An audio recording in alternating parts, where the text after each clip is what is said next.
So I'm going to show you an easy way to remove a screw that has a broken head off of it, so you can no longer obviously unscrew it. So you could obviously use a grinder and grind off and make it flush with the wood, or you can even use an oscillating tool with like a carbide tip or one that's rated to be able to cut metal. You could do that as well. But if you don't happen to have access to either of those tools, whether it's a grinder or oscillating tool, I'm going to show you a trick to remove this one right here. Now I'm in the process of replacing my deck boards, and this is the first run of decking, and what I did was, obviously the screw was so rusted it broke off. Now if you're removing screws, you might already have access to a drill. So a drill is what I'm going to be using to remove the rest of the screw. You just take out the bit you're using. It does have to be a drill, cannot be an impact driver, because you have to have the adjustable chuck to it. So I'm gonna take the drill and I'm gonna put it over the screw, and I'm gonna tighten the chuck onto the screw.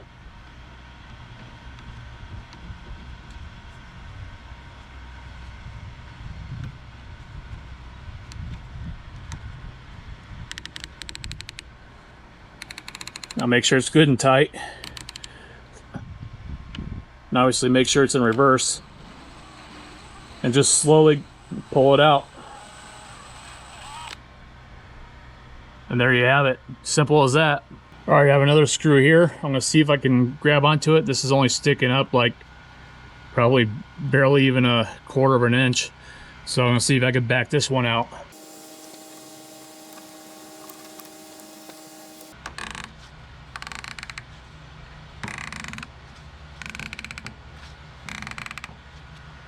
I'll make sure it's nice and cranked down.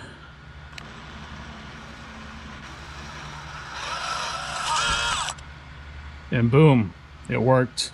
So it makes a quick job. It's even sometimes probably faster than a grinder, and obviously less mess to clean up after a grinder. And plus two, you'd have to go hunting around for the screw that you chop off with it. Just another example that it works. And I have one more. So let's go do it.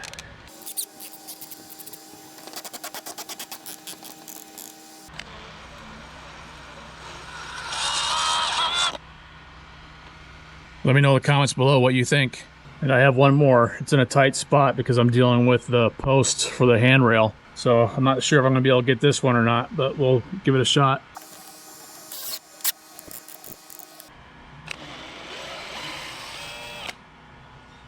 And boom, it works.